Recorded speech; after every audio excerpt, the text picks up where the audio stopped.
There's an encrypted messenger that is not connected to your phone number, that is end-to-end encrypted. There's a very strong encryption that nobody can read. Even Bastyon servers that are run by users can't read your one-on-one messages because it's strongly encrypted. If you use messages like WhatsApp or Telegram, they're not all encrypted peer-to-peer. Like there are some messages that are encrypted peer-to-peer, like Signal and so on, but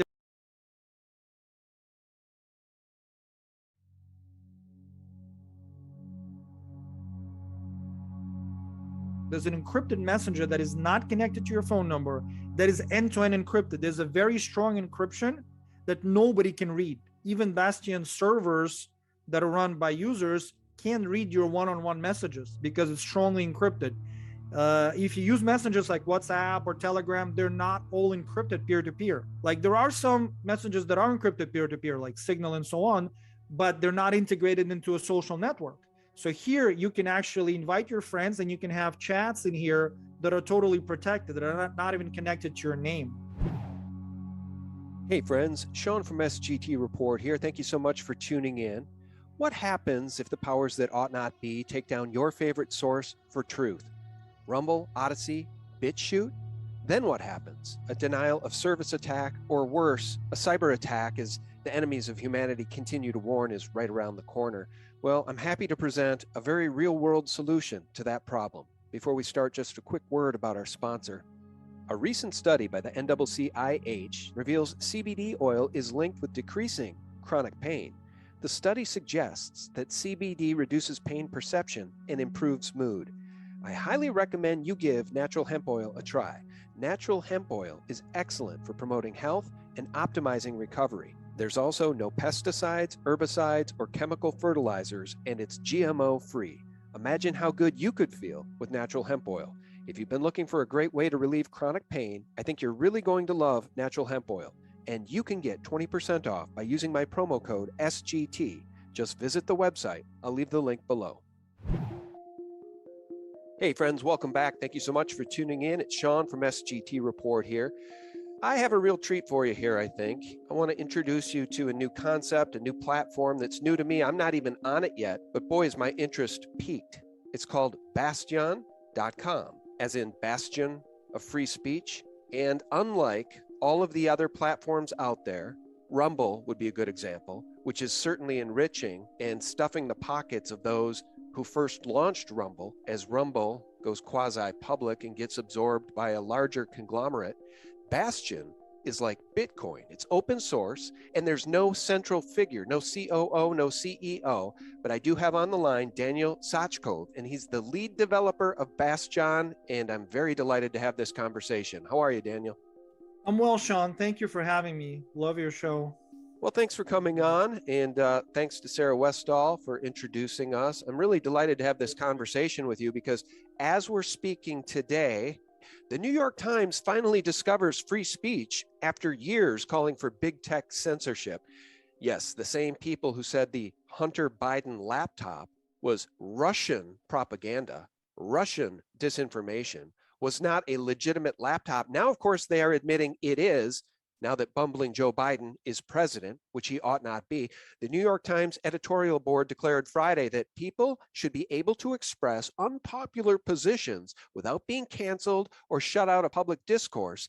A free flow of information is essential for democracy, not a republic. It's a democracy to function, the editors argued. Well, how convenient, Daniel, that they're saying this now when so many of us were blown off YouTube and blown off Patreon and terminated without cause, without reason, without warning on the back of Media Matters for America hit pieces. Just now, 2 years later, the New York Times says unpopular positions should be allowed on the internet. Wow, what a bunch of sweeties. Thank you, New York Times. What do you make of anything I just said? And what do you make of Rumble versus Bastyon? I'm just curious, because the insiders at Rumble are getting rich as we speak. Yeah, I mean, I think that they're not going to let you back on YouTube. So like what they think they're in a place where they feel like they have enough of a strangle on a public discourse that they can allow the pretense of free speech. And that's why they're writing this. They want to go back to being, a little bit more vague. So for a while they just were all out, communist, and now they're a little bit more, oh, we were for freedom. But can you undo what the damage that has been done it would certainly take a lot more than an op-ed or whatever. So I don't believe it. I'm sure you don't. As far as Rumble, honestly, I've been so involved in this project, Bastyon. It's actually Bastyon with a Y. So if you go bastyon.com, it's not I, it's Y. That I haven't paid a whole lot of attention. I will say a lot this about Rumble and any other platform. So the idea with Bastyon is to overcome the censorship.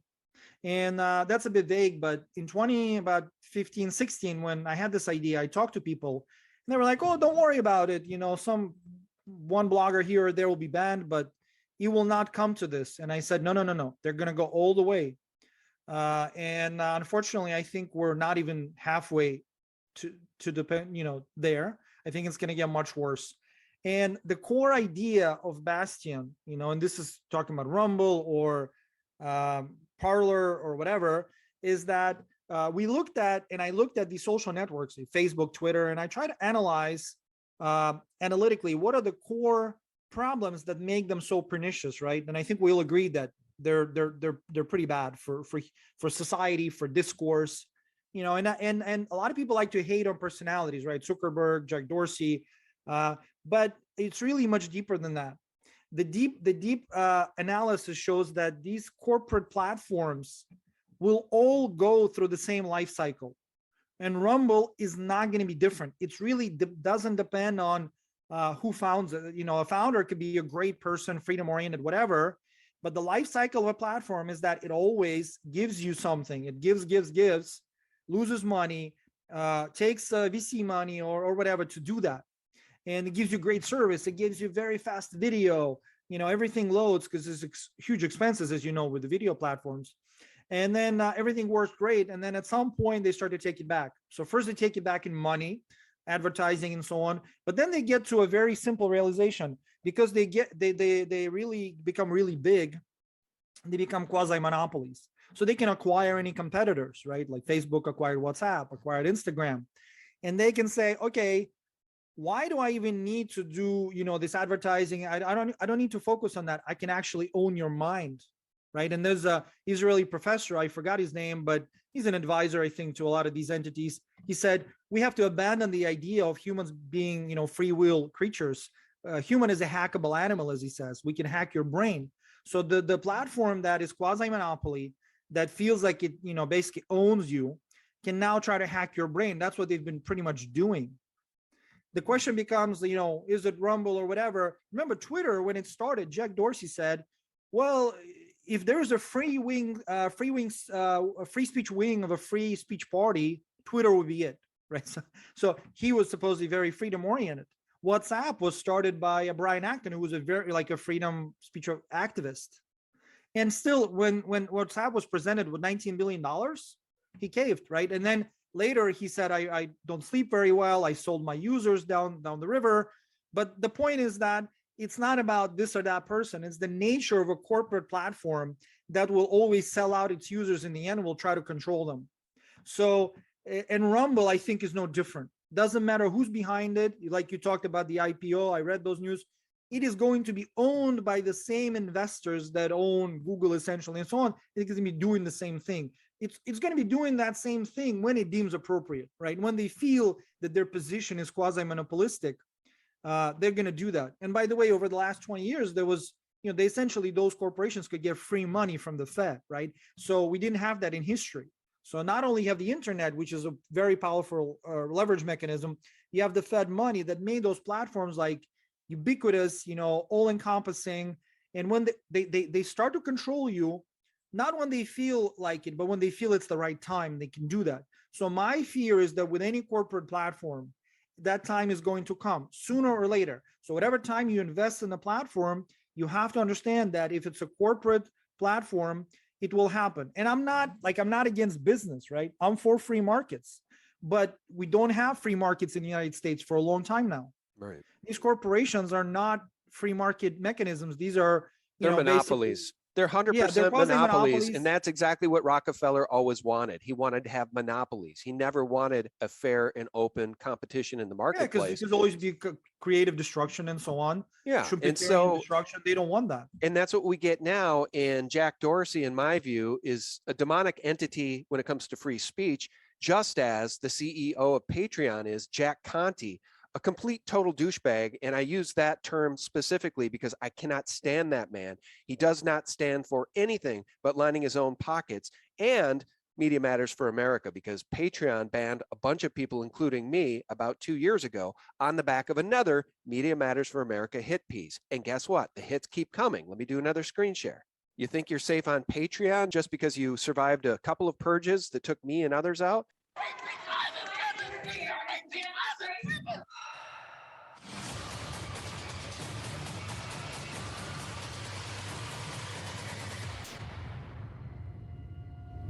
What's going on, everyone? Jeremy here from the Quartering, and I'm sad to report that, well, the left-leaning company, Patreon, is at it again with another ban wave, including one that hit a good friend of mine, Sydney Watson. I'll pause it there. I'll come back to you. The point here, Daniel, is no one is safe. And evidently, Sydney Watson got terminated by Patreon without cause, without warning, because conservative speech. Because Jack Conte, the demonic entity in control of Patreon, doesn't like free speech or conservative speech. And you know what they label it? You know what they love to call it? Hate speech. See, anything they don't agree with, Daniel, is hate speech. And as somebody with a Russian background, you came to our country, you came to the United States from Russia at age 15 in 1993 because you love our country, because you love freedom, because you want to be in the Republic of the United States, run by a government by and for the people. But guess what, Daniel? At this point in human history, we do not have a government by and for the people. But I'm happy to have Bastyon.com, which I will sign up for. And what inspired you to make it open source, open platform, decentralized? Well, I view it as a must, basically as a necessity, right? I described to you the evils of the corporate platforms in this day and age. What we need is actually the antidote to that, and Bastyon is the antidote because it's non-corporate, right? I'm not a CEO. I don't even actually write the code. There are almost 30 developers around the world now that just work on this, just like Bitcoin, right? So Bastyon is like a Bitcoin of social networks, because built on the crypto foundation. It doesn't have any central servers. It runs on users' machines, and users earn a cryptocurrency called Pocketcoin for running it. So there's not even a way like Parler. Remember, it was just dropped by Amazon overnight. The servers were stopped. With Bastyon, you can't do that because servers around the world, or like dozens of countries now. So it is decentralized in many ways. Non-corporate servers are decentralized. Open source is a necessity. Because we want to, like, for example, with YouTube, right, they can shadow ban you. Google can shadow ban the results of search, but they could not do that if the code was open source. You could see that. With Bastyon, every line of code is open source, so you can go ahead and go to GitHub, and if you're a programmer, you can see if we ever did anything pernicious. If the programmers did that, you will see that. That's one thing, but there's another thing too. You cannot rely on humans, right? That's why looking at this new freedom social network and saying, well, I trust this guy or I don't trust this guy, we want to take that out of the equation. So the code is not just open source, it's distributed under what's called Apache license. It's a very liberal license in that it allows you to copy the code, fork it. So in other words, if the developers of Bastyon ever try to do something, these are humans, right? They could be pressured, whatever, though it's kind of hard to pressure 30 people across like 3 continents. But if they were, other developers could easily fork Bastyon and create a new code and just run the original Bastyon network. Imagine if, like, when YouTube banned you and banned a few other big bloggers, you could get together, get 3 or 4 developers and just run original YouTube. How awesome would that be? Right? With Bastyon, you could do that. If there's a problem with the network, you can just run a copy of it. You get a few technical people. It's not that hard now, and you run a copy of it. So the non-corporate open source nature of the platform is not like our wish list. This is not like a sexy, web Silicon Valley thing. It's not. It's actually crucial to the core of Bastyon, because we believe that, in fact, censorship will get much worse, right? I will tell you, and this may not be happy news, but I believe that right now, when they've banned a lot of people like you, influencers that have an alternative opinion, and then these people diversified, right? There's BitChute, which is a great platform, actually. There's many other places, but there's also websites, right? Infowars.com, Alex Jones has, whatever, different opinions. I believe that the next wave of censorship will happen on the domain level. In other words, we may see some way where a lot of the domains stop working, whether it's a cyber attack or whatever, I don't know, right? But it could be under the guise of, whatever these events that are happening in Ukraine, but the websites can just come down because they feel like they've banned a lot of people. People found a way to get away from the system, but they really need to ban a lot of the domains. And that's why Bastyon, right? I talk about Bastyon.com, Bastyon. You can go there and register. It takes like 30 seconds. There's no private information. It's not connected to your phone number or to your identity. Even an email is not required. So if you go register there, Bastyon.com is good, but you can go there and you can download an application for the computer. It's called a desktop application. So not a mobile phone. There is a mobile phone. You can use it on a mobile phone, but on a desktop computer, there's an application for Windows, Mac that will actually work even if the domains stop working. And that's really important because if you remember a few months back, when Facebook was down, all of a sudden, like large swaths of the internet were down worldwide. Bastyon.com may have been down, but the desktop application was actually working because it doesn't work through the centralized DNS system. It works directly with the nodes worldwide. So in the event, you can think of it as like a presidential communication system for bloggers and just social network users, right? That's what it is. It's a thing that will work even in the cases where large parts of the internet is down. So because we adopted this decentralized network based on the concept of Bitcoin, non-corporate, we're able to avoid a lot of the problems, right? And also we don't have any shareholders. There's no fundraising. There's no equity, no board of directors. This is a platform that's essentially free. With one caveat though, we don't call it a no censorship platform because censorship has to be there, except in Bastyon, censorship is done by the users. If you're a user for a long time, you get this kind of reputation where people know that you're a valid user. You can then moderate content. And there are three simple rules, right? Very simple. First is there's no pornography of any kind. It's actually a very clean platform. You'll see it. It's much cleaner than, let's say, Facebook, which actually caters to a lot of disgusting stuff. There's no illegal narcotics, and there are no direct threats of violence. Very simple rules that users enforce. Now, there's nothing like, oh, I'm offended by this or it's hate speech. This is just slippery slope that we know where it leads. So Bastyon is the answer that we've been working on for 5 years, right? Without funding, without venture capitalists or anything on this solution, which is now growing a lot. It's added like 50,000 users in the past 10 days alone. Yeah, this is a really cool site, Bastyon.com right here, guys. I just signed up. While Daniel was talking, very, very, very, very simple. It took literally 30 seconds. And similar to cryptocurrency, instead of me entering a password, I was able to enter my username, and then it gave me my private key. I think it's a 12-word phrase. I've already cut and pasted. I've already copied that 12-word phrase. Yeah, so that's a lot like cryptocurrency. This is pretty cool. I'm signed up on Bastyon now, Daniel.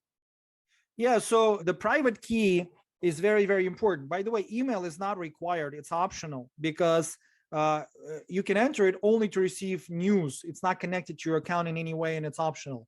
The key is the private key. It's a 12-word phrase that you can use to log in from any device, anywhere. It's very important that you don't lose it. Write it down on a piece of paper because we cannot restore it, right? This is not Google where, oh, I can restore my password. Sometimes people get upset about that. They say, well, it's so easy to use Google. But remember, this ease is a way to kind of break your will, to get you used to be dependent. Because if somebody can reset your password, guess what? They have full access to your account. In Bastyon, not even developers have access to your account. Your private key is yours and yours alone. You have to keep it safe. You have to remember it. Otherwise, that's it. You have to start a new account. So it will work on all the platforms, and nobody can take away the subscribers from a blogger. Basically, it's very transparent. So it is a lot like Bitcoin, and that's the idea. Yeah, and let me just say, I got a verification now of the account from Pocketnet. We should let people know it used to be called Pocketnet app, and now it's Bastyon.com. So don't let that throw you guys when you get an email update registration email from Pocketnet. That is Bastyon. Yeah, that I think developers are fixing that. So it's very easy to register. When you go to Bastyon.com, in the left side, left-hand pane, you will see different categories that you can pick to read what you want, basically filters. On the top part, you can post stuff. And on the left side, a little bit lower, you can see applications. There, I really recommend, if you care about censorship and you're worried about it, go and download the application for, if you scroll down a bit on the left, you see this says applications, Block Explorer FAQ applications. There's just Oh, sure, right there. Yep. yeah, go there. If you have a Windows or whatever, Mac, download the app. This app will work even in the event of major disruptions of the internet. And unfortunately, I really foresee that happening soon. So this is for Mac. And this desktop app is really, really important because it connects directly with different nodes.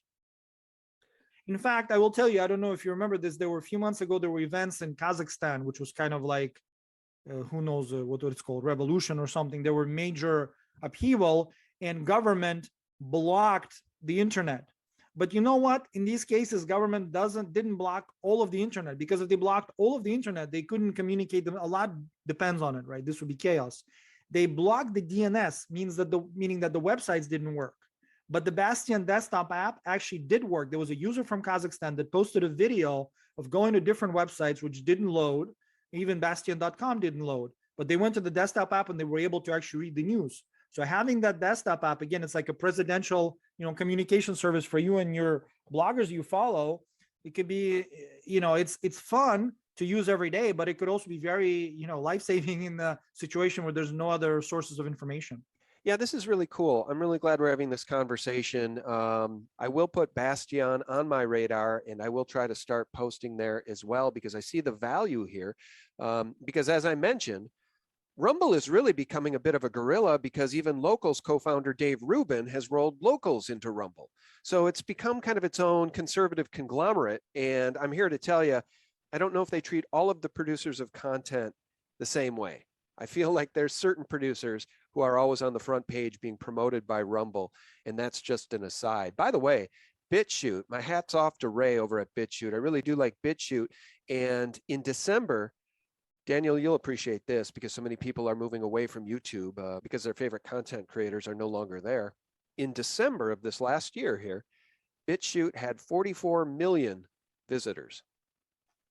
That's pretty significant, I mean, I didn't know that. Yeah. My hat off to them, Yeah, real growth, real free speech, and Bastyon is another place. It's ironic that you come from Russia. All we hear in the mainstream media, year after year after year, is it's Russia bad, Putin got Trump elected, never mind the stadiums filled with people that wanted to hear Trump speak. Russia is terrible. Russia is the heart of darkness. Never mind the Clinton Foundation. Never mind child trafficking in Haiti with Laura Silsby and Bill Clinton coming to the aid of Laura Silsby. Never mind any of that. It's Russia bad, Putin bad, Ukraine good. It's just all nonsense. And I'm glad that you, a Russian, are in our country helping us maintain our free speech, Daniel. Yeah, thank you, Sean. I mean, I came to the States because I really was fascinated by the concept of freedom and the republic. I mean, you correctly pointed out the difference with democracy. I know it very well. American history very well, the history of Civil War. That was very interesting to me. I didn't stop being Russian. I love Russian culture. I'm an Orthodox Christian, so I don't disavow that part of my life for sure. I feel like Bastyon for me, more than just a tool to overcome censorship, we're coming to a place where things are getting pretty dark, right? You know that right now, for example, Russian outlets, many of the Russian news outlets, right, however right or wrong they are, they were banned by major social networks. In turn, Russian government banned these social networks. So now all of a sudden we're having this situation where people in Russia can't hear different viewpoints a lot of the time. People in America don't get a different viewpoint. They just get one viewpoint. I feel like no matter how wrong or right your viewpoint is, that's dangerous. When you're just hearing an echo of your own opinions all the time, you lose ability to think, you lose ability to actually interact. We have to live together in this world. So these people that are only hearing the same kind of propaganda, when they meet people with another opinion, instead of engaging them in a conversation, they get furious because they think that they're like evil, right? And this is where current type of like legacy type of social networks, I feel like I call them asocial networks, because they always lead you into these little reservations with like-minded people. And that, I think, is not healthy in any way. You want to be able to have a conversation, even if your opinions are radically different. Like in Bastyon, you will see that. Even though, of course, most people that will go to Bastyon are conservative just by dint of, them being banned everywhere. But there are different viewpoints, and people do argue them. And I think that's healthy, right? It's funny that New York Times rediscovered that in 2022 after basically calling for purges, all this time. So my hope is that Bastyon will become a place of freedom, but also like a little bridge that between people of different, that can bring us a little bit together, because basically society worldwide is fractured in many ways, and a fractured society cannot function other than to just fight it, civil wars, which is what we're seeing in a lot of places, kind of maybe not hot civil wars, but cold ones. And we do need to, at least to some degree, to amend our differences and come to some reasonable place, get away from this kind of flood of propaganda that just, maddens people. We had 2 years of medical, not insanity. Now there's different kinds of insanity coming. And I hope Bastyon, it's not a panacea, but certainly it's a place of sanity in the sense that you get different viewpoints. Everything is transparent. Like you said on Rumble, you don't know what's going on in the code base, right? Maybe they're pushing somebody else. Well, in Bastyon, you don't have to ask that question because the code is open.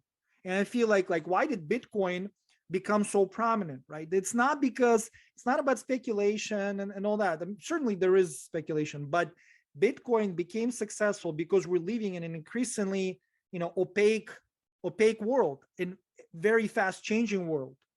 Like, future shock. People are shocked by the pace of change and they cannot find a grip. And so everything is fluid, right? You don't even know the money, right? The US dollar, where does it come from? Who decides how much of it is created? Where does it go? It's like all completely opaque and in flux. Whereas Bitcoin is something transparent and stable, because you can see what's going on. You can see how many Bitcoins are made. That's why it's so expensive. Well, Bastyon is based on the same concept. It is transparent to everybody and it's stable. Here are the rules, and there's, basically, if somebody deviates from the rules, just create basically a different copy will be created and it'll be run. So I'm hoping that this decentralization, that we'll see darker times for sure, but my hope is that beyond these darker times, we'll see better times if there are tools for people to come together and kind of defend against this. Yeah, I think that's well said. This is a tool. It's a tool to add to our toolkit, Bastyon.com. Let me do another screen share. You can help coach us up on this. So I tried, as you were speaking there, I wanted to upload a recent video I did, an interview with Todd Callender and Dr. Lee Vliet. Tell us about Pcoin. Evidently, you need to have 50 established posts, or you need to have Pcoin. And I don't own any Pcoin, guys. Daniel hasn't given me any Pcoin, but it's asking me to fill out this form, sort of proving who I am and that I am sort of an established creator. So I've supplied my BitChute channel, my Rumble channel, my Odyssey channel, and explained that my accounts were terminated by YouTube, Twitter, Patreon, etc. Anybody can fill out this form and you will receive Pocketcoin. The reason for this form, I will explain to you. So YouTube allows everybody to upload. Why? Because they've received billions of dollars. Why did they receive billions of dollars? Because they're gonna essentially control your mind. Whereas with Bastyon, the videos live on the servers around the world, and video platforms require massive amounts of space and bandwidth. So we cannot allow just because we don't check for your identity, not phone number, no ID. We don't know if somebody creates a bot account, right? You can create many bots and try to upload videos until you kill our servers. So we need to know you don't have to have Pocketcoin. You can just be on the platform for a while, and then eventually you get a basically allowance to load videos quite a bit. If you're a human, you basically fill out this form, you send the developers, it goes to volunteer developers who work for Pocketcoin. They have some Pocketcoin, they will just gift it to you. So you don't need to be Sean, right? Sean is a big blogger, you will get Pocketcoin, no problem. But everybody else does. There are people who have like 10 followers on YouTube. They'll still, the point is not Pocketcoin. And by the way, it costs nothing to upload videos. It's free. The Pocketcoin just has to be in the account, in the wallet. And the reason for that is, again, to defend against what's called denial of service attacks. So people don't just flood the servers with video. YouTube doesn't need to do that because they first of all check your identity, they track your IP address, and they have billions of dollars from bankers essentially to own you. We don't. So we need to make sure that only real people get to upload it, and you can establish that you're a real person by being on the platform for a while or putting some pocket coin into your account. But you don't need to necessarily buy it. The developers will send you some so you can upload the videos. You just fill out this form. Typically within an hour, you'll get an email, somebody saying, we gave you the pocket coin, go ahead and upload it. So it's going to be very simple. Yeah, I should explain too that Odyssey has sort of a similar model in that there is some sort of Odyssey crypto attached to those accounts. I'm not exactly sure how it works. I've got a bunch of Odyssey coin. I think they're valueless, but they sort of help operate the platform. Am I stating that correctly? Are you familiar with Odyssey at all? I'm familiar with it. I don't think they're valueless. I actually think that like SEC or something went after them. So I certainly support them in what they do. I think that Odyssey is different from Bastyon in that there is some corporate entity behind it. Also, I think their terms of service are quite a bit more complex than Bastyon. I think there are things like hate speech or something, but I don't want to be certain. I just heard that from bloggers, but I support Odyssey in their fight. So I'm not like trying to badmouth them. They do have a cryptocurrency. It's worth something.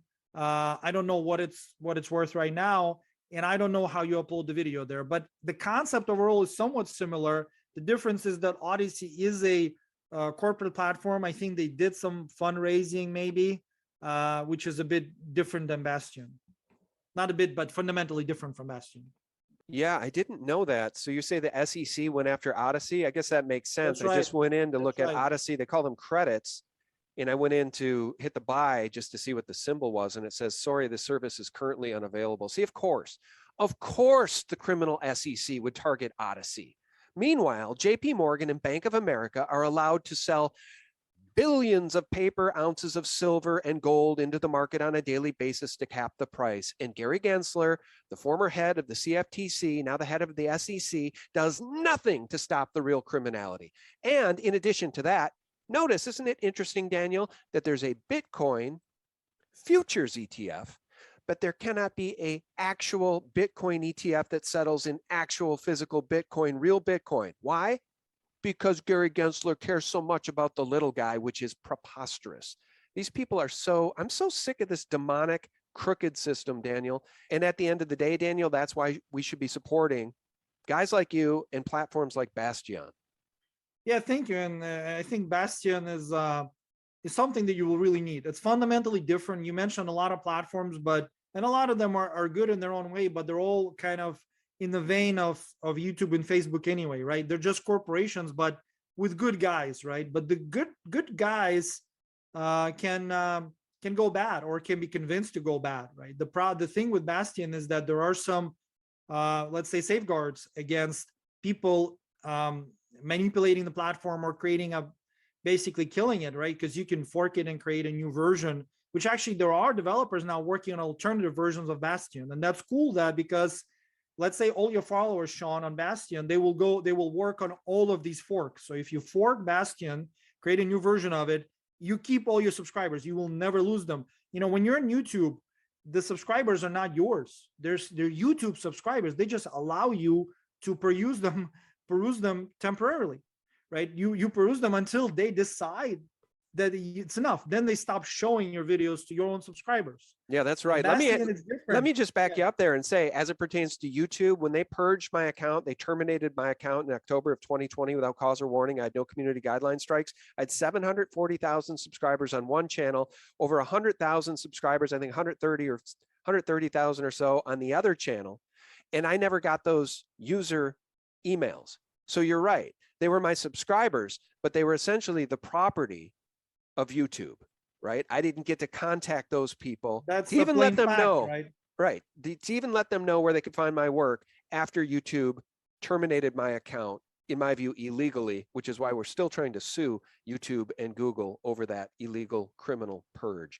So sorry to interrupt. I just wanted to say that. No. This is I mean, you're one of the first people to to really experience this, right? The brunt of this, because clearly your opinions were important enough for them to go after you. Well, and I do find it interesting, again, nothing against Dan Bongino. I like his show. I like his viewpoint. But it's interesting that people like Dave Rubin, a conservative, we're told, and Dan Bongino, they both still enjoy having their YouTube channels as they've built these other platforms that are enriching them. And they built the other platforms on the back of all the terminated creators because there was a need. So I'm glad they did that. But how ironic that some people still get to have YouTube channels and prosper elsewhere, while others of us are literally just at every turn terminated. It feels like the old Soviet Union. I mean, it feels like a communist takeover of the United States by fascist corporations, Daniel. Well, yeah, it's that's one of the reasons I was able to recognize it so early, I think, because I'm well versed in history and I had firsthand experience. I'll tell you that the 1980 Soviet Union, when I was a kid, I was pretty well aware. My dad, for example, was never a member of the Communist Party, and he was like a stellar engineer and a top student, couldn't get an engineering job because he was not a member of Communist Party. So I was very, attuned to what was going on. But I will tell you that even in the Soviet Union in the 80s, the censorship was in some sense not as bad, believe it or not, because in the Soviet Union in the 80s, you didn't have to you could be silent. You had a right to not say anything. You couldn't speak up against the party line, but you could just sort of silently step aside and say, I'm not going to participate in this. Whereas in the States now, it's getting to a point where you can't even be silent. You have to sort of bend the knee, right?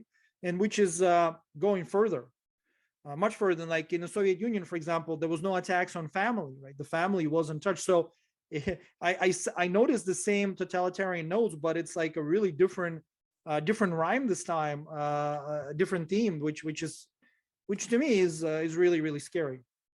Yeah, it is scary, but fortunately, a large portion of the population is waking up. There's about 30% that will never be able to wake up. They're sleepwalkers, they're zombies, they're beyond help. But the good news is this tyranny, this fascism, this treason we're seeing at the highest levels of corporations and our own government is starting to be recognized by many, many people. Guys, I'm going to make my first post here. This is very simple. I didn't know I just could add the BitChute address of my last video and it would populate here. So I don't even have to upload it specifically to the platform here at Bastyon, but we'll add a couple of tags here. Fauci. Yeah, we actually went to, we're not viewing this as a zero-sum game. We went to great lengths to integrate BitChute. It's very, very difficult. It's not like as easy as YouTube. There's no API. And so maybe we should connect with BitChute and make it better. But we went to great lengths to allow you to do that. Now, of course, if you upload a native video, you'll get much better engagement when you get coins. But BitChute does work here as well. It's very simple. By the way, Bastyon is a versatile platform. It's got elements of Twitter.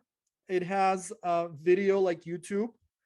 It also has, if you notice on the left, and if you go scroll up on the left, there's a section called long reads. These are medium type blogs. These are rich blogs where you can add graphics and videos, and this is a lot of work went into this. I mean, dozens of developers worked on this for years, so you will find that it's a versatile platform. Plus, I will tell you that Bastyon is one of the few platforms that has a check on that has an encrypted chat. On the right, you see there's a little circle with the little logo of Bastyon. You click there.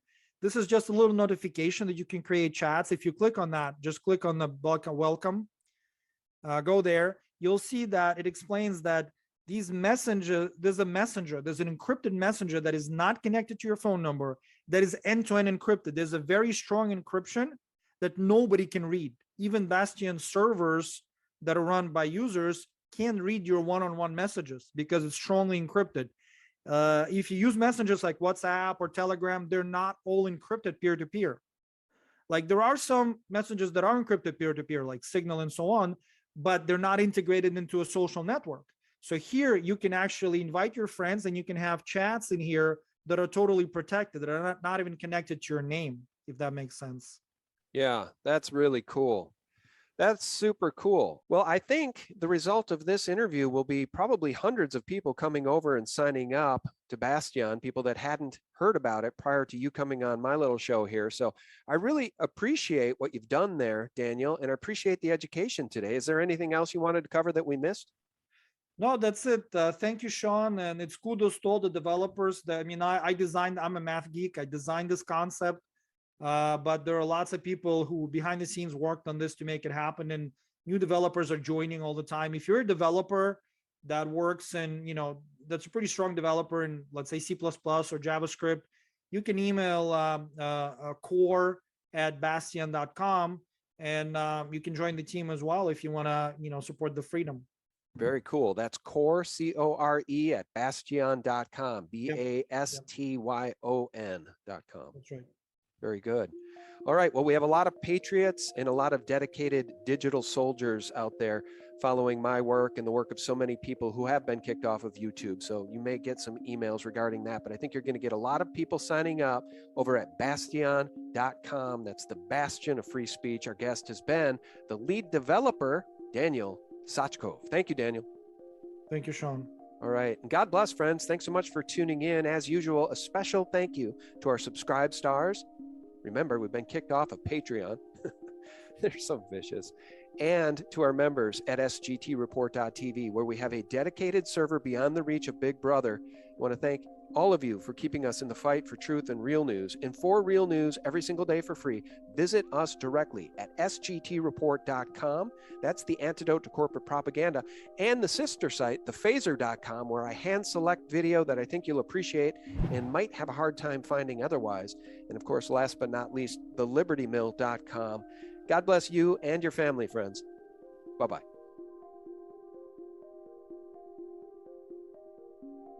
The corruption of the human race and spiritual suppression of everybody is central to the zombification of civilization. You're looking at the main financiers who are criminal psychopaths who are getting away with this. What's their objective? Satanic, to suppress the spirituality of humanity. To do that, they need the frequencies.